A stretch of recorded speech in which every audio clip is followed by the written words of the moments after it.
Antes de dar inicio a la palabra de Dios, vamos a cerrar nuestros ojos, inclinar nuestro rostro. Padre, en el nombre de tu bendito Hijo Jesús, el día de hoy estamos aquí.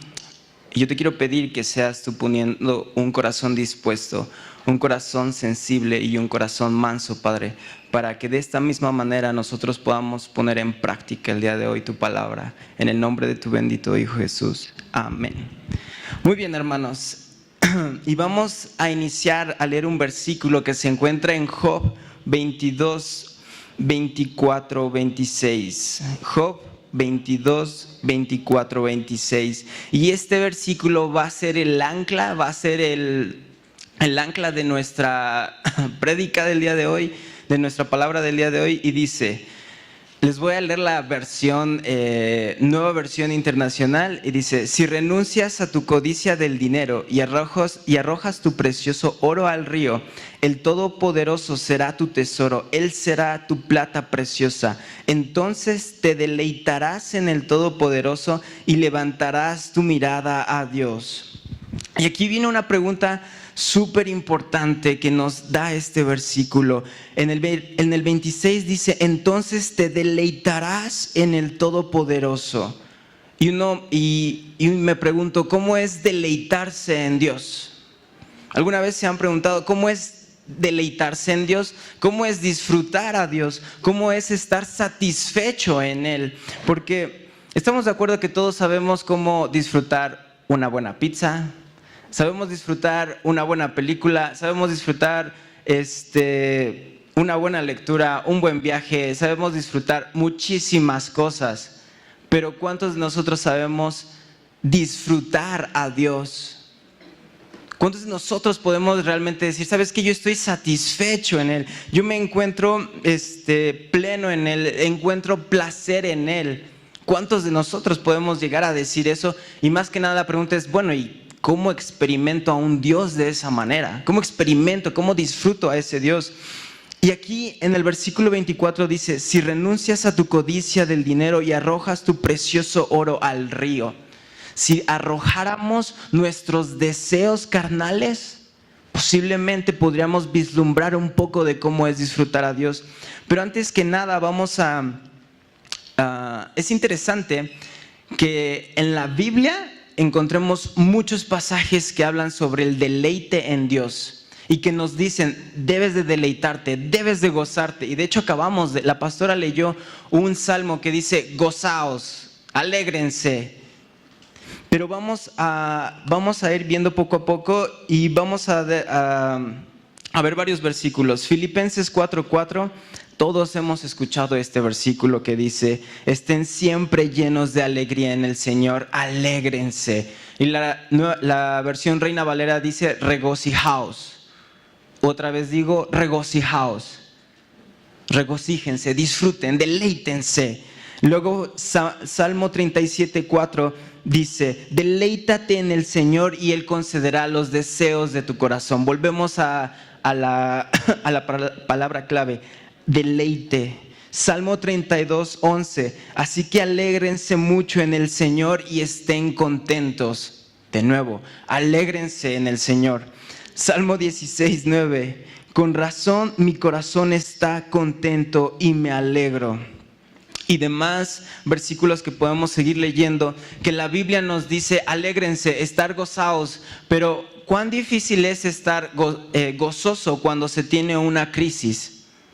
Y cuando hablo de crisis, no quiero que nos imaginemos una crisis económica, una crisis material, porque para mí yo creo que lo más importante es cómo nos gozamos cuando yo tengo una crisis de identidad, cuando yo tengo una crisis emocional, cuando mi fe está tambaleando, cuando realmente no puedo saber cuál es la dirección que quiere que Dios tome, hacia dónde quiere que yo vaya. Esos son los momentos donde uno se pregunta: Señor, ¿es neta que quieres que me alegre?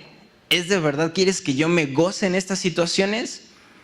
Y vamos a ver el ejemplo claro de lo que es el deleite de la persona que nos enseñó cómo deleitarse en Dios. Y lo vamos a encontrar en Job. ¿Y cuántos de nosotros sabemos la historia de Job? Creo que ya nos la sabemos de memoria y decimos: otra vez Job. Pero, ¿saben? En Job 1, del 9 al 11, vamos a leerlo.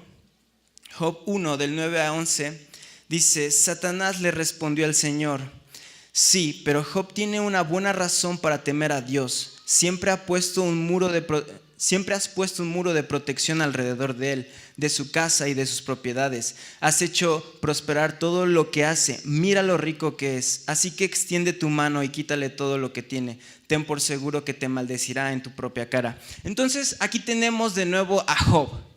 Tenemos a Job, que es un hombre que en los versículos anteriores nos dice que es un hombre temeroso de Dios, que es un hombre que ama a Dios. Sin embargo, Satanás llega y le dice: oye, pero Él te ama por todo lo que le has dado. Él simplemente te ama por eso. Quítaselo y vas a ver cómo no te va a maldecir. Y nosotros sabemos cuál fue lo que Dios le dijo a Satanás. Pues bueno, quítale esto y vas a ver que realmente Él me ama. ¿Y cuál fue la respuesta de Job? Siguió amando al Señor. Dice: el Señor dio, el Señor quitó. Y luego vemos en Job 2:4, Job 2, del 4 al 5, dice: Satanás respondió al Señor: piel por piel, cualquier hombre renunciaría a todo lo que tiene por salvar su vida. Así que extiende tu mano y quítale la salud. Ten por seguro que te maldecirá en tu propia cara. Y yo aquí me pongo a pensar: no manches. O sea, le quitas todo y aparte dale una enfermedad. O sea, imagínense no tener nada de material, haber perdido a tus hijos y después que tu esposa esté en contra tuya y aparte de eso que te dé una enfermedad. O sea, me explico, ¿qué ganas tienes de adorar a Dios en esa situación? ¿Qué ganas te dan de decir: Señor, eres bueno? No te dan ganas. Sin embargo, Job, Satanás se vuelve a equivocar y dice: Job contestó: hablas como una mujer necia, diciéndole a su esposa: ¿aceptaremos solo las cosas buenas que vienen de la mano de Dios y nunca lo malo? A pesar de todo, Job no hizo nada incorrecto. Y en el versículo del 1 al 20, ¿qué fue lo que hizo Job a pesar de haberle quitado todo? Alabado sea el nombre del Señor. Él se puso a adorar. Y esto es lo que más me impresiona. ¿Cuántas veces tú te encuentras en una situación difícil y te pones a adorar a Dios? Es muy difícil que te pongas a adorar a Dios. Yo me he encontrado en situaciones difíciles y raramente me pongo a adorar a Dios. Pero ¿sabes qué es lo que Job nos enseña? Que Job atesoraba más a Dios. Job atesoraba más a Dios que todos los regalos que Él le podía dar.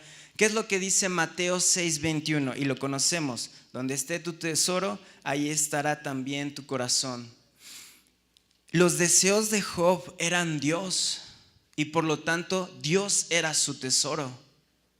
Y eso es lo que me impacta y me impresiona. Los deseos de Job eran Dios y por lo tanto Dios era su tesoro. Yo te pregunto, si Dios el día de hoy te quitara todo, ¿tú le seguirías adorando? ¿Tú le seguirías alabando? Y la pregunta del día de hoy en la situación en la que te encuentras, en la situación emocional, en la situación financiera, en cualquier situación que tú te encuentres en donde no sepas hacia dónde vas, tú puedes decir: ¿Dios es mi tesoro? ¿Podemos llegar a decir eso? Y luego, al parecer, Job tenía el corazón de lo que dice el Salmo 63:3. Salmo 63:3 dice: tu amor inagotable es mejor que la vida misma. ¿Cuánto te alabo? Job mostraba tener este corazón.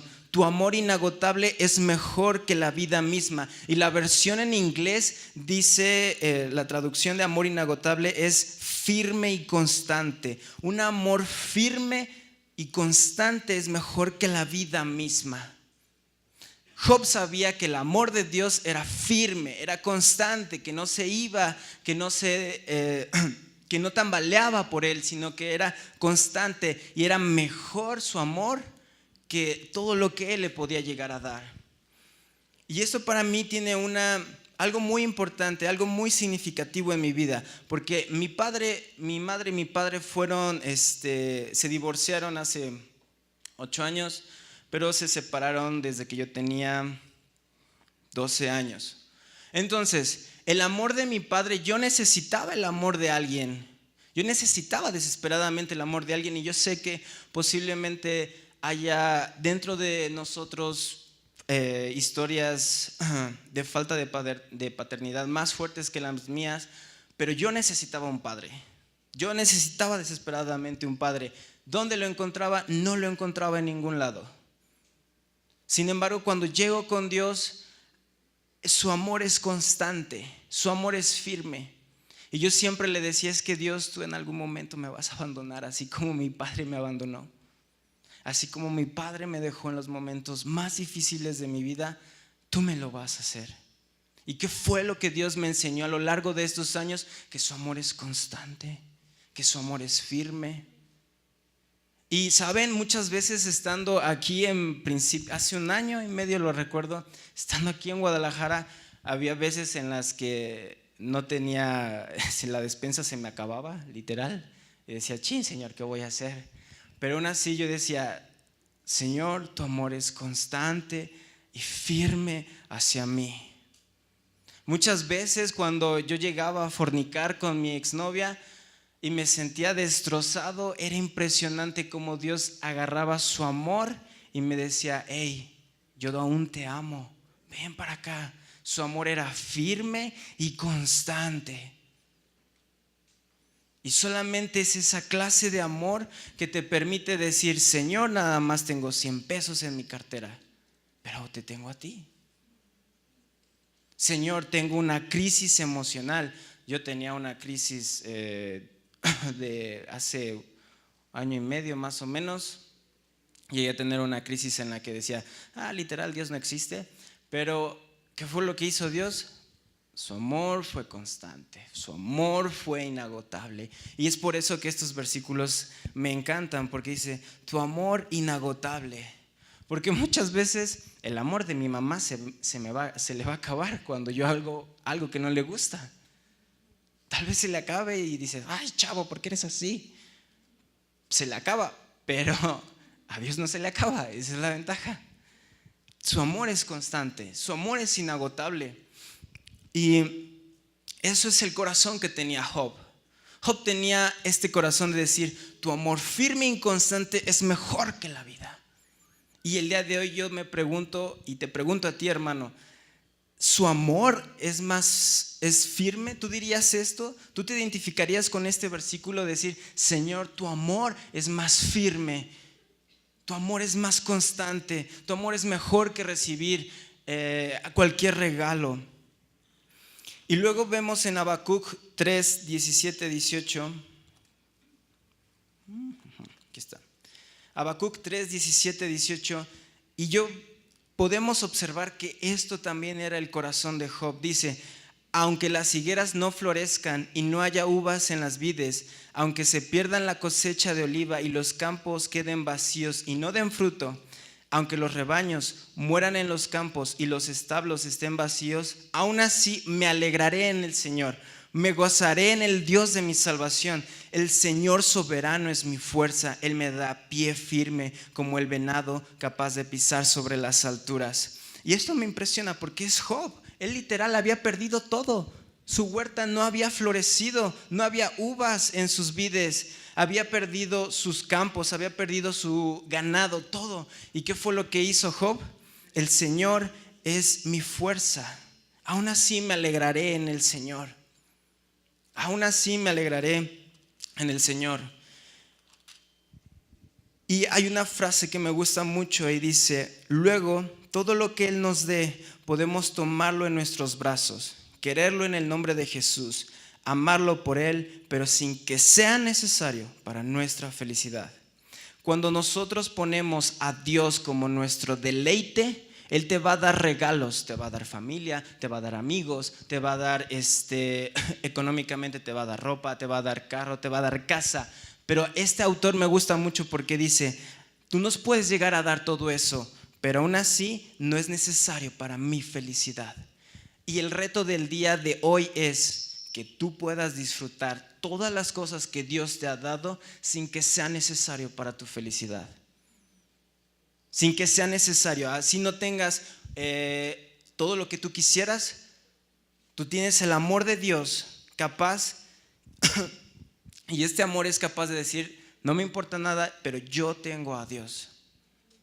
Puedes darme, y esto es más fuerte si lo ponemos en... yo cuando pienso que en algún momento mi abuelo se va a tener que morir, va a tener que fallecer, digo, Señor, por favor, no te lo lleves. Pero aún así Dios dice, algún día yo me voy a llevar a algún familiar y esto no debe depender de tu felicidad. Y esto es muy fuerte. Yo los amigos que te voy a dar tal vez te van a ayudar en tu camino, pero no siempre van a estar contigo. Yo siempre recuerdo a un amigo mucho en la preparatoria al cual asesinaron, desgraciadamente. Asesinaron porque estaba en el narcotráfico. Tuvo amigos que estaban involucrados en el narcotráfico y era mi mejor amigo y lo quería muchísimo. Pero fue lo que Dios me dijo. Este amigo tuyo era tu felicidad, pero no era necesario para que tú pudieras seguir disfrutándote o deleitándote. Dios te va a quitar personas y aún así tú tienes que tener la capacidad de decir, no son necesarias para mi felicidad. No son necesarias. Mi hijo, mi hija, no son necesarias para mi felicidad. Como padres y como madres a veces creo que pueden llegar a tener el idolatrar a sus hijos, tener en esta posición a sus hijos. Pero nosotros como hijos podemos fallar. ¿Qué pasa cuando tu hijo falla? ¿Qué pasa cuando no es lo que tú quieres que llegue a ser?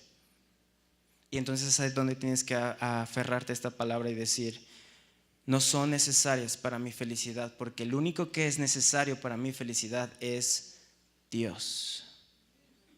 Es Dios. Y volvemos a leer Job 22, 24, 26. Y dice, si renuncias a tu codicia del dinero y arrojas tu precioso oro al río, el Todopoderoso será tu tesoro, Él será tu plata preciosa. Entonces te deleitarás y levantarás tu mirada a Dios. Entonces te deleitarás y levantarás tu mirada a Dios. Cuando podamos decir, Señor, todo lo que me das lo disfruto por ti, pero sin que sea necesario para mi felicidad. Entonces volvemos a la pregunta, ¿cómo es disfrutar a Dios? ¿Cómo es deleitarse? ¿Cómo es estar satisfechos en Dios? Uno puede preguntarse, bueno, ¿cómo lo hago? ¿Cómo hago para poder entrar en ese disfrute, en ese deleite? Y la respuesta es, deleitarse en Dios es como deleitarse en una persona. Y vamos a 1 de Pedro 3, 8, 18, por favor. Primera de Pedro 3, 18.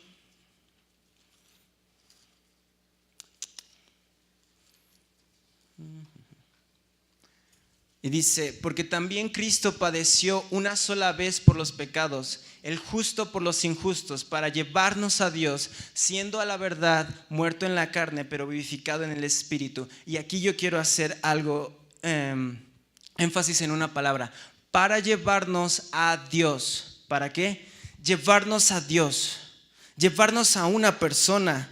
Él no murió por nuestros pecados para traernos una idea, una cosa o una serie de acciones. Él no dijo, mira, yo voy a morir por mis pecados para que tengas esta idea, la idea del cristianismo. Mira, yo no voy a morir por ti para que tengas una cosa. Yo no muero por ti para que tú llegues a decir, soy cristiano porque vengo a la iglesia, porque ofrendo, porque hago esto, porque hago lo otro, porque estoy sirviendo. Él dice, Él sufrió para traernos a una persona. Imagínense, para traernos a una persona, no cualquier cosa, sino una persona. Él dice, yo muero para que tú puedas convivir con Dios. Yo muero para que tú puedas disfrutar de este Dios. Y muchas veces nos encasillamos y decimos, no, es que el cristianismo es una idea bonita de estar feliz, de estar todos contentos, o es una serie de acciones. No, Él vino a traernos a una persona. Y la creación de Dios está diseñada para darnos un adelanto de cómo es disfrutar a Dios. La creación de Dios. Y cuando nosotros tenemos, y así que las ideas, las cosas, lo que escuchamos, lo que vemos, lo que probamos, lo que tocamos, todos esos son destellos de cómo disfrutar a Dios. Por ejemplo, la idea de la justicia. ¿A cuántos nos encanta la idea de la justicia? La idea de que por fin nuestros gobernantes traigan justicia, que por fin se haga lo correcto. A todos nos gusta esa idea. Pero esa idea es un vislumbre, es un destello de decir, Dios es así. Cuando nosotros tenemos cosas, cuando llegamos a tener ropa, cuando llegamos a... ¿Cuántos no disfrutan de tener ropa nueva? No, digo, no creo que nadie diga, no, yo quiero mi viejita todavía. ¿O cuántos no disfrutarían de un carro nuevo? No, pues todos. ¿Cuántos no disfrutarían de un viaje? Obviamente todos. No creo que le diga, hermano Enrique, pues, híjole, el Señor me puso a llevarlo a Europa. Y el hermano, no, hermano, no, ¿cómo crees? Eso no me gusta viajar. Pues no, va a decir, claro, amén, lo recibo, ya te comprometiste. Eso, y el hecho de que él disfrute el viaje, eso es como ver un poco a Dios, de un destello de lo que es Dios. Todo lo que nosotros vemos, cuando vemos el amanecer, cuando vemos el atardecer, cuando vemos que las personas se preocupan por nosotros, cuando vemos que la iglesia viene y a veces nos trae regalos, cuando vemos vemos ese apoyo, eso es como disfrutar a Dios. Cuando escuchamos las palabras de aliento de nuestra madre, de nuestro padre, cuando nos dicen cosas bonitas, cuando escuchamos una canción, no creo que cuando ustedes jóvenes, cuando estén en el antro, no esté la música y estén, está buena, sino están punchis, sí, despacito, y aquí, ¿no? Pero cuando tú estás escuchando música de la que sea, ¿qué estás haciendo? Disfrutando. Lo disfrutas. Y aún si estás más con tus amigos y eres de las personas que no te gusta la cumbia, pero tus amigos pones cumbia, te la sabes y empiezas a bailar cumbia. ¿Por qué? Porque hasta lo disfrutas. Y eso es como un destello de ver a Dios, de cómo se disfruta a Dios. Lo que probamos, ¿a cuántos nos gustan los chocolates? Sí, yo soy fan de los chocolates, ¿se ve, verdad? Muy bien, cuando uno disfruta del chocolate, cuando uno prueba ese delicioso chocolate, uno lo que hace es un destello de ver, de cómo disfrutar a Dios. ¿Qué es lo que dice la palabra? Dice que la palabra de Dios es como la miel, ¿están de acuerdo?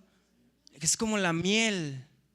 ¿Cuántos de nosotros decimos, hoy quiero, en lugar de ver una película de Netflix, leer la palabra de Dios? Muy pocos. Pero tenemos que llegar a ese deleite donde llegamos a decir, su miel, me es más deleitoso estar 5 minutos en su presencia para después disfrutar las demás cosas. Y hay que tener mucho cuidado con todo esto, porque estos regalos que Dios nos da a través de lo que vemos, tocamos, las ideas, lo que escuchamos, pueden convertirse en una idolatría en nuestros corazones. Y si mal no recuerdo, Martín Lutero decía que el corazón del hombre es una fábrica de ídolos. ¿El qué? El corazón del hombre es una fábrica de ídolos. Y muchas veces, aun cuando digamos que a Alex le llega a llegar el trabajo soñado. Alex tiene el trabajo soñado, va a litigar de manera impresionante. Pero él corre el riesgo, porque eso fue un regalo y a él le gusta y se deleita en eso, de que llegue un momento en el que prefiera este regalo que prefiera a quien le dio el regalo. Y muchas veces somos así. Muchas veces nos deleitamos más en los regalos que Dios nos da que en el que nos dio esos regalos. Pero esto no debe de hacer. Y ahora quiero que nosotros nos imaginemos, quiero que piensen, que nos imaginemos a la persona a la que ustedes conozcan, ya sea artista, demás situaciones, a la persona que es la más paciente. Imagínense a la persona más paciente que ustedes lleguen a conocer. Imagínense a la persona más talentosa. Imagínense a la persona con un corazón súper sensible. Digas, esta es un pan de Dios. Al más inteligente. Imagínense a la persona más inteligente. A la más bondadosa o al más bondadoso. Al que mejor se sabe expresar. Al que tiene mejor sentido del humor. Imagínenselo. Al que es más pacífico. Y después de que ustedes puedan tener todas estas cualidades de estas personas, júntenlas en una sola persona. Júntenlas en una sola persona, todas estas cualidades, y ahora súmenle perfección y belleza. Y con esto, después de haber sumado perfección y belleza, tendrás un destello de cómo es disfrutar a Dios. Porque ¿cuántos de nosotros no disfrutamos de alguien que nos haga reír? Todos disfrutamos de alguien que nos haga reír. ¿Cuántos no disfrutamos de una persona que es paciente con nosotros? ¿Cuántos no disfrutamos de una persona que es inteligente y que nos comparte su conocimiento? Todo eso es Dios. Pero muchas veces lo vemos como ese Dios lejano. Sin embargo, las personas, su personalidad nos da un destello de cómo es disfrutar a Dios. Y esto puede sonar demasiado religioso, el decir, oye, pero es que es muy religioso el disfrutar a Dios. Pero hermano, aquí no existe lo religioso. Es o crees en lo que dice la palabra y lo vives o no lo vives. ¿Crees que te está diciendo el deleítate en el Señor o no lo vives? Esto no se trata de religión. Esto se trata de una intimidad con tu Creador. Una intimidad con Él. Y luego dice que lo importante de todo esto es pedir ayuda al Espíritu Santo. ¿Por qué? Porque nosotros estamos cegados muchas veces, distraídos ante las luces del mundo. Pero solo el Espíritu Santo puede abrir nuestros ojos para que veamos su belleza, su perfección. Solamente Él. Y otra pregunta que me surge en estos momentos es, ¿debería de ser nuestro deleite, nuestra mayor obligación? ¿Debería de ser deleitarnos, estar satisfechos en Dios, nuestra mayor obligación? Y uno dice, no lo sé, hermano, tal vez. Sí, y hay 3 razones por las cuales nosotros debemos el deleite en Dios, el en que tú encuentres placer en Dios, es tu mayor obligación. 3 razones, hermano. Pero yo quiero que esto no lo tomes como una carga pesada, sino como dice en la palabra, que lo tomes como una carga ligera. Porque cuando uno piensa en una obligación, piensa en trabajo, piensa en responsabilidad y piensa en aburrido. Pero ¿cuántos de nosotros tenemos a alguien que queremos o que amamos? Y nadie te está diciendo, es una obligación amarlo. Tú lo amas porque te nace. Tú lo amas porque te deleitas en eso. No lo ves como una obligación. Y esto es lo mismo, deleitarse. O sea, Dios, fíjense lo que te está pidiendo. Dios no te está pidiendo que te portes bien, que le entregues todos tus diezmos, que hagas buenas cosas. ¿Qué es lo que te está pidiendo? Deleítate en mí. Deleítate. Y el primer mandamiento todos lo conocemos. ¿Y qué es lo que dice? Ama a Dios con tu corazón, con tu alma, con tu mente y con tus fuerzas. Este es el primer mandamiento y esta es la primera razón por la cual debe ser nuestra mayor obligación el deleitarnos en Dios. Porque te dice que lo amemos. Sin embargo, nuestra vieja naturaleza siempre va a decir, torna el amor en hechos. Dice, ¿qué es lo que tengo que hacer? ¿Qué es lo que tengo que hacer para demostrar que lo amo a Dios? Dame instrucciones y yo las hago. Ir a la iglesia, ya lo hice. Dar a los pobres, ya lo hice. Leer la Biblia en las mañanas, ya lo hice. Orar, ya lo hice. Dame. ¿Qué necesito hacer para demostrarlo a Dios? Pero la esencia del amor no es hacer, sino deleitarse. La esencia del amor es no hacer, sino que deleitarse. Deleitarse, esa es la esencia del amor. Y uno puede pensar en Juan 14:15, porque es cierto que el Señor nos dijo, si me aman, ¿qué van a hacer? Guarden mis mandamientos. Entonces me van a decir, contradicción. Tú mismo nos estás diciendo que debemos de deleitarnos, pero no es así. Primero va el deleite, que es la raíz, y después, por ende, el fruto son los hechos. Tú amas a alguien, tú quieres a alguien y por ende haces algo. Por ejemplo, nuestros padres. Nuestros padres, en este caso voy a poner el ejemplo de mi madre. Mi madre me ama tanto que tuvo que trabajar horas extra para poderme dar una mejor educación. ¿Qué fue lo que hizo? Primero me amó y después hizo algo.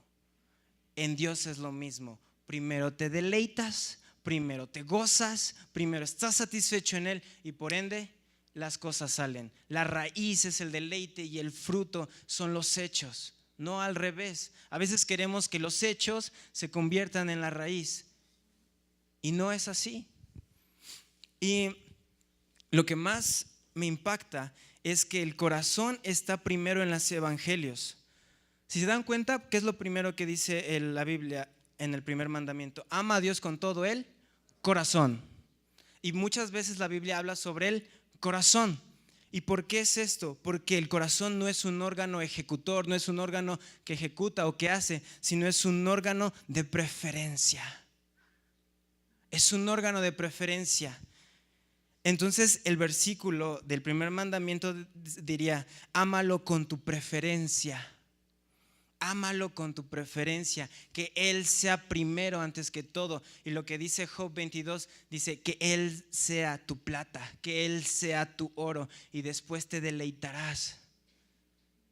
Fíjense lo que dice, ámalo con tu preferencia, porque muchas veces cuando yo llego a la casa, a su casa, me encuentro en una disyuntiva, o leer la Biblia o ver un solo capítulo de Netflix. Yo sí, Señor, ¿qué hago? Bueno, y a veces pues prefiero Netflix y ya después la Biblia me regaña, pero pues bueno, ese es el órgano de preferencia y nos pasa seguido. ¿Qué prefieres? Cuando llegas de un día cansado, ¿qué es lo que prefieres? ¿Sentarte, ver la tele, leer? ¿O prefieres decir, familia, necesito 5 minutos para orar? Solo denme 5 minutos. Eso es tu órgano, así es como debes de amarlo, porque tu órgano de preferencia lo va a hacer. Y luego dice, en Mateo 5:28 nos habla sobre el deseo de cuando nosotros deseamos a una mujer, o en este caso a un hombre, con solo el pensamiento. ¿Y qué es lo que usa? Piensa, desea en el corazón. Muchas veces cuando uno desea a una persona ajena, ¿qué es lo que está haciendo?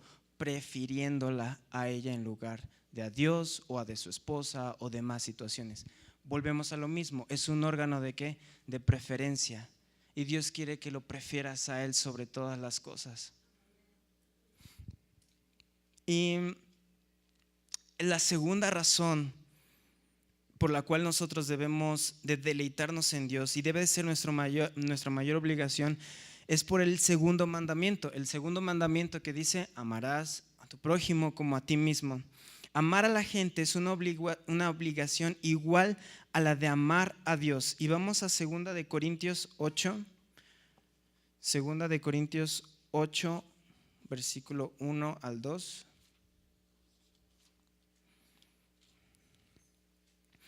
Y dice: ahora quiero que sepan, amados hermanos, lo que Dios en su bondad ha hecho por medio de las iglesias de Macedonia. Entonces aquí Pablo nos está diciendo: hey, iglesia de Corintio, yo quiero que sepan lo que está haciendo. ¿En dónde? En las iglesias de Macedonia. Estas iglesias están siendo probadas con muchas aflicciones. ¿Con qué? Muchas aflicciones. Y además son muy pobres. Son muy pobres, pero a la vez rebosan de abundante alegría, la cual se desbordó en gran generosidad. Y entonces nosotros tenemos algo impactante. La iglesia de Macedonia está en extrema pobreza y está en extremas aflicciones. Peor no les puede ir. Extrema pobreza y extrema aflicción. ¿Qué es extrema aflicción? Persecución, vituperios, posiblemente aflicciones que se van cargando de: el hermano ya se fue de la iglesia, el hermano está haciendo esto. ¿Sí me explico? Aflicciones, extrema aflicción y extrema pobreza. Sin embargo, ¿qué es lo que los hermanos dicen? Pero rebosan de abundante alegría, lo cual se desbordó en gran generosidad. Cuando tú estás satisfecho en Dios, puedes amar a los demás. No importa la condición en la que tú te encuentres, cuando tú estás hundido satisfecho en Dios, el amor a los demás sale de manera natural. Y esto es completamente cierto. Muchas veces me pasa donde de alguna manera ya no, digamos que veo a una persona caminando, es pobre, y cuando no entro en intimidad con Dios, veo a esta persona y como si nada. Sin embargo, cuando yo entro en intimidad con Dios y veo a otra persona, soy movido a compasión, porque he recibido amor y por ende puedo dar amor. ¿Cuántos de nuestros problemas familiares se resolverían si primero amáramos a Dios, nos deleitáramos en Dios y de esa manera diéramos amor a nuestra familia? Se resolverían rápido, o al menos de una manera más pacífica. Pero si no estás satisfecho en Dios, tú no puedes amar.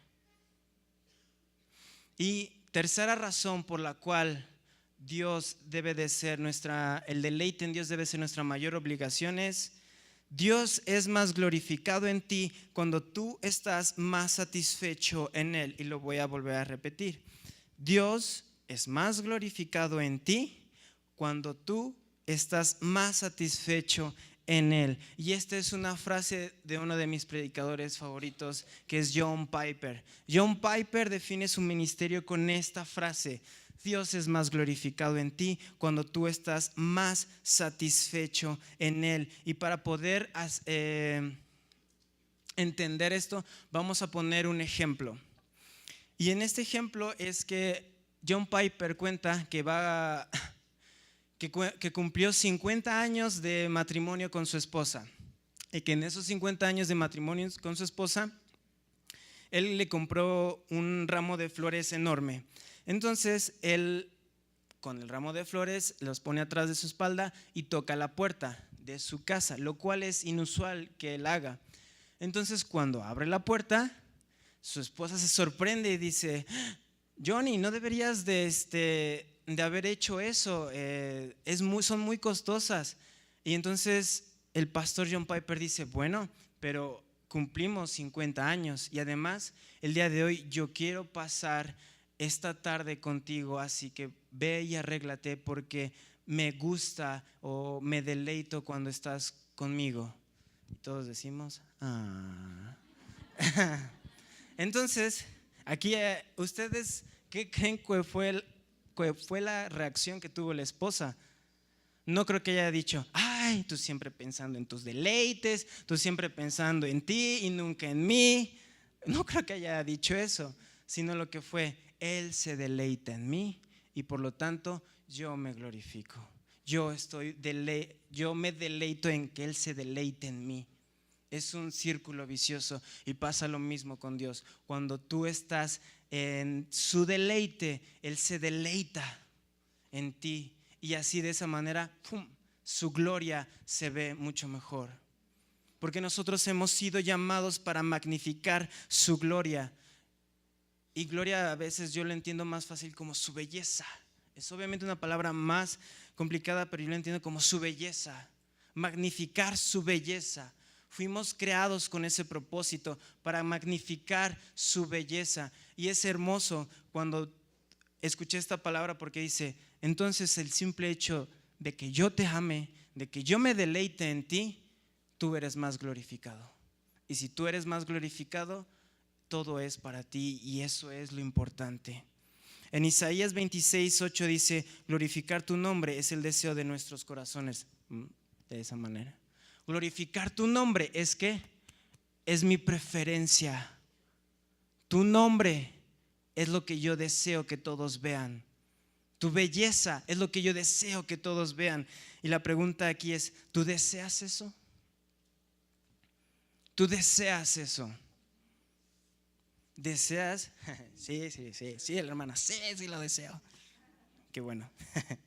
Porque eso significa que amamos a Dios, que nos deleitamos en Dios. Y para terminar, quiero darles un consejo práctico, porque yo siempre, también uno se pregunta cuando escucha esa palabra, bueno, pero yo no tengo un botón donde dice, deleítate en Dios, lo apachurro y ya estoy en el deleite de Dios. No se puede hacer eso. ¿Cómo es que me deleito así como los de la iglesia de Macedonia se deleitaron en extrema pobreza y en extremas aflicciones? ¿Cómo me deleito cuando tengo una crisis emocional, cuando tengo una crisis de identidad, cuando tengo una crisis financiera? ¿Cómo me deleito en Él? Ni modo de que apachurre el botón. Y entonces vamos a Proverbios 21:31. Proverbios 21:31.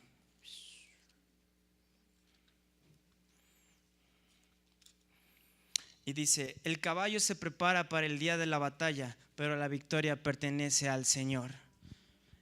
El caballo se prepara para el día de la batalla. Entonces la pregunta es, ¿cómo luchas por algo que parece espontáneo? ¿Cómo luchas por un deleite que a veces el deleite es espontáneo? ¿Están de acuerdo? Sin embargo, el consejo es tú prepárate, tú alístate. ¿Qué significa esto? Tú lee tu Biblia. Tal vez no tengas entusiasmo, pero tú dile, Señor, abre mis ojos y ayúdame a deleitarme en ti. Y cuando tú leas la Biblia, tú estás leyendo la Biblia, tú estás preparando el caballo, pero el hecho que Dios te dé gozo al leerla es de parte de Dios. Pero tú ya estás preparando el caballo. Señor, en estos momentos no tengo ganas de orar. No tengo ganas, pero solo ayúdame. Estás preparando el caballo. Y Dios es quien te da la victoria. Señor, el día de hoy, ¿sabes qué? No sé qué decirte, porque muchas veces a mí me pasa que digo, bueno, pues ya oré por todo lo que tenía que orar. ¿Ahora qué hago? Entonces, muchas veces lo único que hago es, la ventaja de estar en estos tiempos es que tú pones YouTube, tú pones Spotify, tú pones cualquier aplicación, pones una música y solamente lo único que haces es cerrar tus ojos, echarte en la cama, hacerte bolita y decir, Señor, abrázame, mientras escuchas esa melodía, esa alabanza. Señor, abrázame, no necesito, el día de hoy no necesito pedirte. Muchas veces se nos olvida que no es, el amar no es así de pedir, sino solo acurrucarme y escuchar la canción y deleitarse. Es escuchar la música, la alabanza y decir, yo me deleito en ti, Señor. No tengo palabras, pero solamente encuentro un deleite en ti. Y cuando estás haciendo eso, ¿qué estás logrando? Preparando el caballo, y Dios es quien te da el gozo y Dios es quien te da la victoria. Amén. Entonces, el día de hoy, hermanos, la verdad es que el reto es, más que el reto, la carga es deleitarnos en Dios, porque Él es más glorificado en ti cuando tú encuentras tu deleite en Él.